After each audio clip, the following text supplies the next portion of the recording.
First news is New York City raises legal age for cigarettes to 21.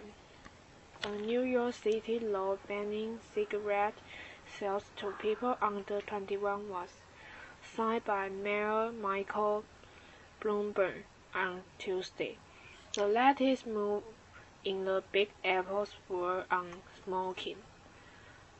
The new law for the city of 8 million, which also covers rolling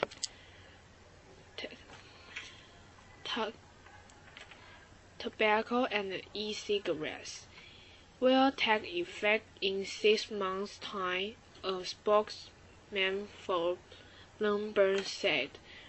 From May 2014, anyone wishing to buy cigarettes in the city will be required to show ID proving they are 21 or over, making it the first large city in the United States to raise the legal age of purchase so high. Bloomberg said the law, which was passed by City Council on October 30, will prevent young people from experimenting with tobacco when they are most likely to become addicted. The new law reinforces New York City's already stringent laws against smoking, which is forbidden in bars, restaurants, parks, public spaces, and the city beaches. Across the rest of New York State, with a total of almost 20 million people, the age for purchasing cigarettes remains 18. Taxes on cigarettes in New York City are also the highest in the United States at $5.85 per pack, which sets the price of a pack at around about $12, 8.87 euros. Bloomberg also signed another law on Tuesday, which limits the cost of cut-price cigarettes, so with special discounts so that even the least priced pack will still cost $10.5. The effects of New York City's tough anti-smoking stance has seen declining numbers of adult smokers, slipping from 21.5% in 2002 to 14.8% in 2011, according to City Hall. However, the rate among young smokers has remained steady at around 8.5% since 2007, prompting the latest law. Authorities hope the legislation will reduce smoking between 18 and 20-year-olds by as much as 55%. Most cities and regions in the United States set the legal age for cigarette and tobacco sales at 18. Also, some states have raised the threshold to 19. And the small town of Needham, outside Boston, beat New York City to the punch, raising the age to 21 in 2005. Second news is no one in Australia wants to go to Justin Bieber concerts anymore. Justin Bieber begins his A-Show Australia tour on November 26, but it doesn't seem like anyone really wants to go. According to News.com.Australia, many tickets are selling for half their original price, and some don't even have any bids, including seats in the front 4 rows, priced at $79. Alex Levinson, who is the Asia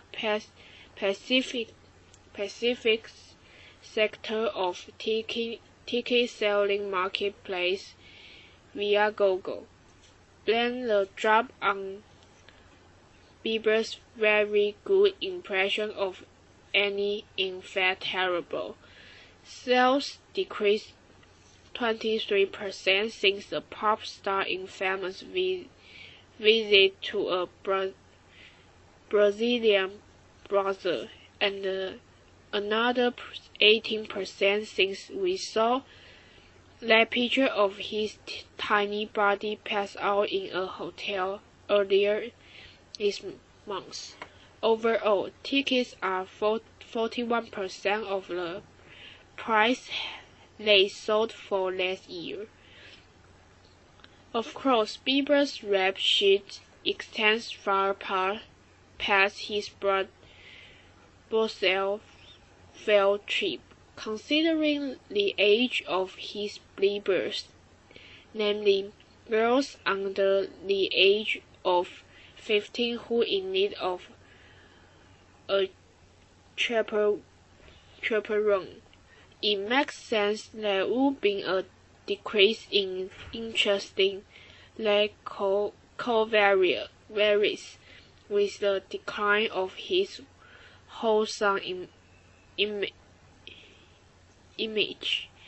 Levinson further compared Bieber to One Direction, noting the former has 187% more tickets up for resale than the charming breeze with a squeaky clean image.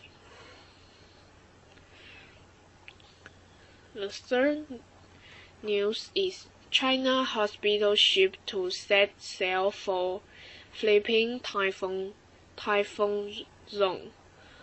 China is sending a state of the art hospital ship to the Philippines following foreign and domestic criticism that it was slow and less than generous in its response to one of the world's biggest typhoons, which killed at least 40,000 people. The foreign ministry in Beijing confirmed to Tuesday the deployment of the 14,000-ton Peace Ark as state television reported the arrival of the first batch of Chinese relief supplies in the Philippines. Exactly where the Ark will operate and when it will arrive have not yet been confirmed. But Foreign Ministry spokesman Hong Lei said the Ark would set sail as soon as possible. China has always been concerned about the Philippines typhoon disaster, he said. In the spirit of helping the dying and healing the injured, we plan to send rescue workers to the disaster area. Tension between China and the Philippines had risen in recent months over disputed claims in the South China Sea, with Manila taking Beijing to a United Nations call to challenge its historic claim to much of the strategic waterway. China's usually husky Global Times, a tabloid owned by the government mouthpiece, the People's Daily, last week urged the deployment of the Ark amid criticism of Beijing's response by foreign commentators. China, the world's second-largest economy, initially announced it was giving $200,000 and then bumped that up by 1.6 million on Sunday. It said it was ready to send rescue and medical teams. In contrast, the United States has mobilized about 50 ships and aircraft in the disaster zone, with helicopters delivering supplies from an aircraft carrier. It has announced more than 37 million in humanitarian aid. UNFONS and aid agencies are struggling to get help to devastated areas following the widespread destruction in the Philippines, which left more than 4 million people homeless. The Ark will join an international flotilla of naval ships now, delivering food, water, and medicine to victims of Typhoon Haiyan, which tore across the central Philippines on November 8, smashing just about everything in its path. The Ark, outfitted with 300 hospital beds and 8 operating theatres and a medical staff numbering 100, recently returned to Shanghai after an unprecedented 4-month deployment to Southeast Asia and the Indian Ocean, where it made several goodwill stops, treating thousands of patients. A Chinese cargo plane carried tents and blankets landed in the central Philippines city of Kabul on Tuesday. Broadcaster CCTV said the Philippine Department of Social Welfare and Development has said the Chinese relief groups are very useful. Chinese embassy official Wu Zhenping told the station. They will distribute some goods to evacuated victims in Kabul and the rest to victims in the worst hit area, Tacloban.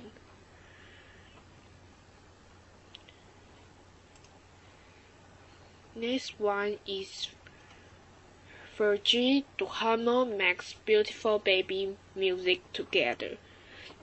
Fergie and her husband Josh Duhamel are writing songs together, but they are for an audience of one. Their song, "Also, we have own little home-written songs," Fergie said in an interview Monday, noting their 3-month-old loves their little ditties. We harmonize and we sing together, the Black Eyed Peas songstress said before singing part of one tune. They began with "Baby, you are my baby," and adding, "We can be quite corny." She usually sings Silent Night to put herself to sleep because it sounds like a lullaby. Fergie also said she and Homer play Rockabye Baby CDs with music from artists like Bob Marley and Led Zeppelin, and Mommy's rap music from artists like Kendrick Lamar. As for curse words in rap, she said, "I have to figure out how I'm going to deal with that because Mommy loves her rap." Estelle is the couple's first child. She and Homer said they want a second child, and Fergie said she wants to stop at 2. The 38-year-old singer said being in mommy mode is what prompted her to partner with Unleavened's Project Sunlight campaign that launches Wednesday in conjunction with Universal Children's Day.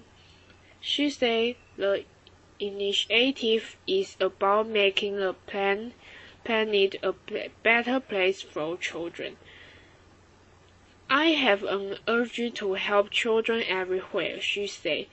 Project Sunlight encourages individuals to take steps to live more sustainably. As part of the initiative, UNICEF, the World Food Programme, and Save the Children are providing school meals, safe drinking, and hygiene education to 2 million children worldwide on Wednesday. Fergie said she and Homer are taking steps to create a brighter future for our children by driving a hybrid vehicle, recycling, and planting an organic garden at their home. She said she's thinking about returning to work on a solo album at some point in the future.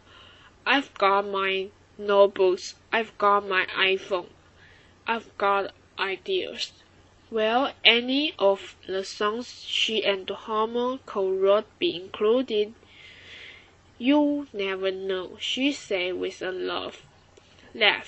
"Maybe we will put them on as an interlude."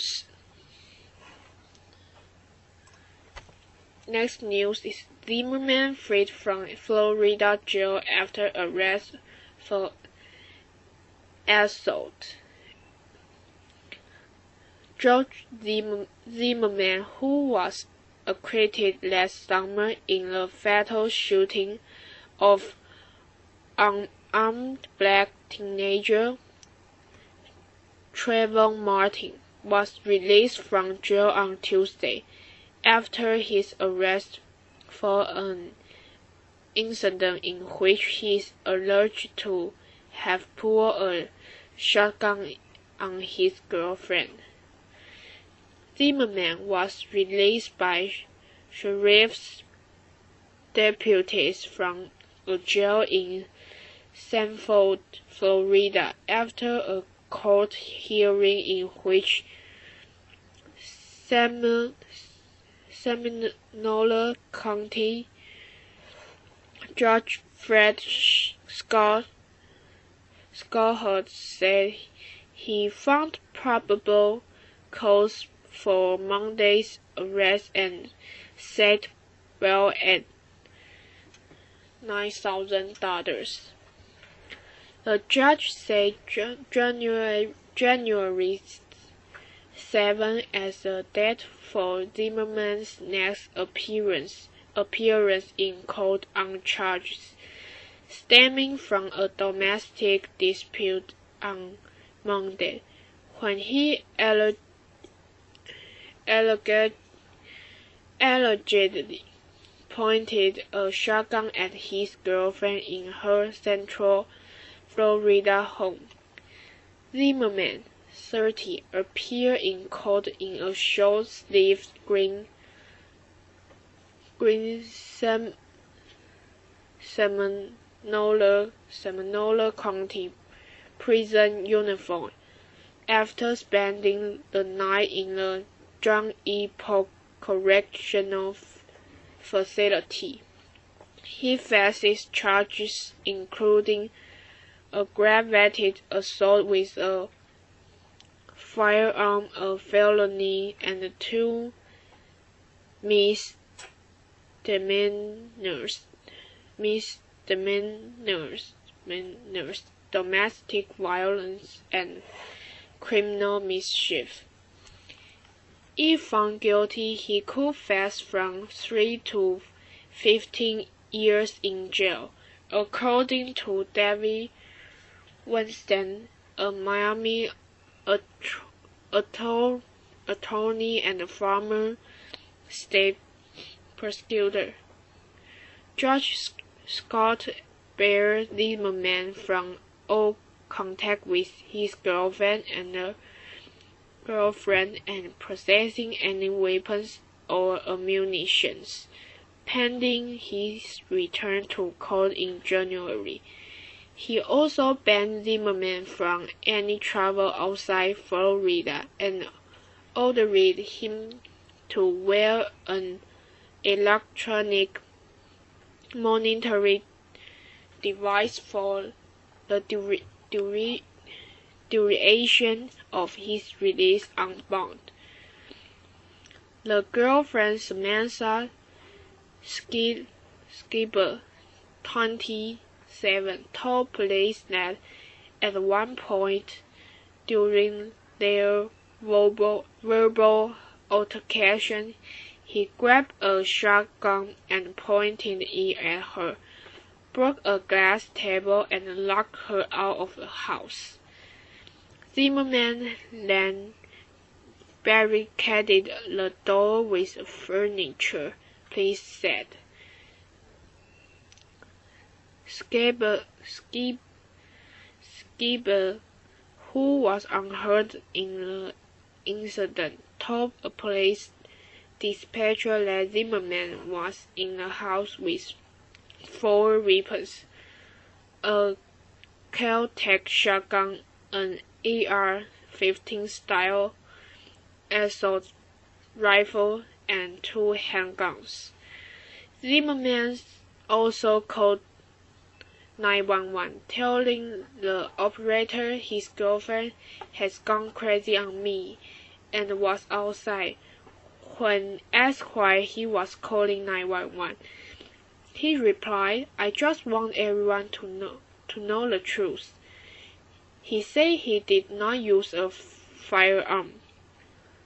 Assistant State Attorney Limery Munoz said in court that Skibber was afraid of Zimmerman and alleged he had tried to choke her about a week and a half ago. In an incident she had failed to report to the police. Munoz also said Skibber told her that Zimmerman had talked about committing suicide. Zimmerman, a former neighborhood watch guard, is acquitted on July 13 of all charges stemming from his killing of Martin in February 2012. A jury found that he shot Martin in self-defense during a struggle. As the 17-year-old walked through a gated community in Sanford, where he was staying as a house guest. The shooting ignited a nationwide debate about race, gun control, and self-defense law, and prompted widespread claims of bias in the U.S. justice systems. Since his acquittal, Zimmerman has had several run-ins with law enforcement officials. He has twice been stopped for speeding, once in Texas and also in Florida. In September, Zimmerman was questioned by police after his estranged wife called 911, saying he had threatened her with a gun. He was not charged in that incident, which occurred a week after she filed for divorce. Next news is Spanish pianist could be jailed after neighbor complaints. Practice makes perfect, but it can also drive your neighbor crazy. A concerned pianist in northern Spain faces the prospect of jail after her rehearsal drove her downstairs neighbor to call the authorities. After a 3-day criminal trial in the city of Girona, the public prosecutor asked the judges on Friday to jail 27-year-old Laia Martin for 16 months for violating noise ordinance. The prosecutor also asked for an additional 4 months for causing psychological damage, and for Martin to be banned from professional piano playing for 6 months. Martin's neighbor Sonia Bonson claimed loss of sleep and panic attack caused by Martin's 8 hours of practice a day from 2003 to 2007, when she was studying at a music college. My client just wants justice. She has been suffering for many years, said Boston's lawyer Thomas Torres, requesting a 4-year sentence less than the 7 he had asked for at the start of the trial. Martin's defense said she had tried to soundproof her practice room and muffle the piano, and that her practicing had not been as constant as Bonson alleged. Martin's parents could be fined thousands of euros if they are found guilty of being accomplices.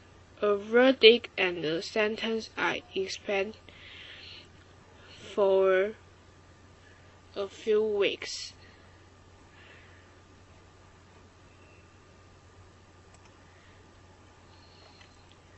And the last news is Adam Levine named Sexiest Man Alive.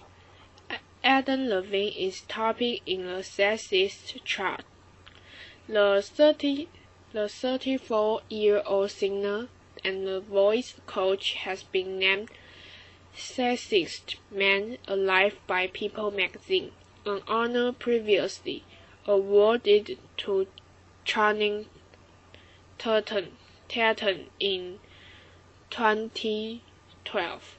As a musician, you have fantasy that you want to win Grammys, but I didn't really think that this was on the table, Adam told People. I was just amazed and stunned, and it almost seemed like they were kidding, but they were not. So that's cool. On Monday, Access Hollywood leave Blee Brush and Kit Hoover asked Adam about the rumors that he was about to nab the 2013 title, but the singer played coy. I don't believe it. He said at the time, I don't want to get my hopes up. That will get me too excited about it, and it will happen, and I will be depressed. Now that Adam has earned the title, he better watch out for fellow voice coach Christina Aguilera, who told Access that she will be gunning for Adam. If it happens, I got a good prank. I got a good one, she warned Adam. Find out who else made People's Sexiest Man Alive issue, including many more hot male stars from film, music, and TV on Wednesday.